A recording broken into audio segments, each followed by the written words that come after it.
చంద్రబాబు గారు అక్కడ ఉన్నారు.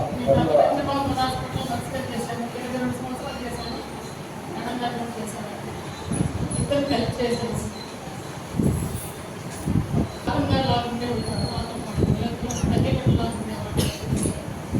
చెప్పిన మాట నేను లేదా వస్తున్నాయి నేను చెప్పిన లేదు అట్లా కదా అదే ఉద్యోగం దగ్గర నేను చెప్పాను సరే వచ్చిందంటే మేడం గారికి ఫోన్ చేస్తాను ఉండాలి తీసుకోకపోవడానికి సారీ చూసి వెళ్ళిపో మాకు సాటిస్ఫాక్షన్ ఏ టైంలో నేను వచ్చేసరి పనిచేస్తాను చూసుకుని పెట్టిపోయేవాడు చూసుకుని నెల లేకపోతే ఏడే కొడుకోమనేది నేను చూసుకుంటాను అవకాశం ఇస్తే నేను చెప్తాను. కానీ ఒక మాట నేను 5 వరకు కొనుక్కోండి 5 తర్వాత నాకు గంటన్నర నాకు రిలీఫ్ ఇవ్వండి అప్పుడు మీరు చూసుకోండి.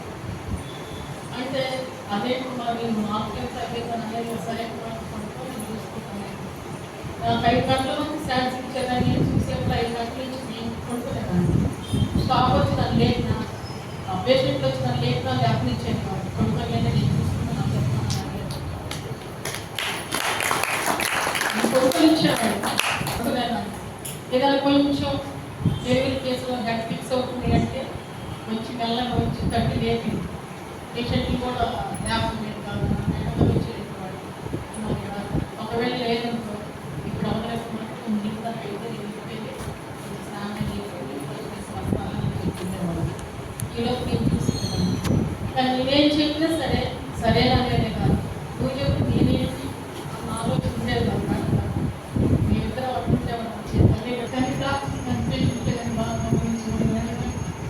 కోపడేది కాదు. మార్నింగ్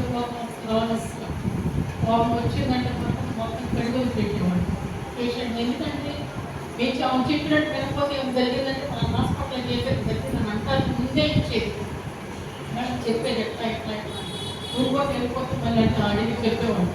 మళ్ళీ వెళ్ళిపోయినప్పుడు అప్పుడు వస్తేవాడు చేస్తే మీకు ఎట్లయితే రేపు ఎవరు జరిగితే మా హాస్పిటల్ మాట్లాడుకొని మీరు చెప్పినట్టు వినరు మీరు మీ ఇష్టం వచ్చినట్టు చేస్తారు మేము దగ్గర మమ్మల్ని అంటారని చెప్పేసి కోపంలో అన్ని సంవత్సరాలు చేసిన ఒకే ఒకసారి కోపం వచ్చింది. ఒక్కసారి నా మీద కోపం వచ్చింది మేడం గారు ఎప్పుడు ఆలోచిస్తుంది. నేను ఏడ్చినాక తర్వాత పేషెంట్ అనుకొని మళ్ళీ నాకు సంజయ్ పెట్టు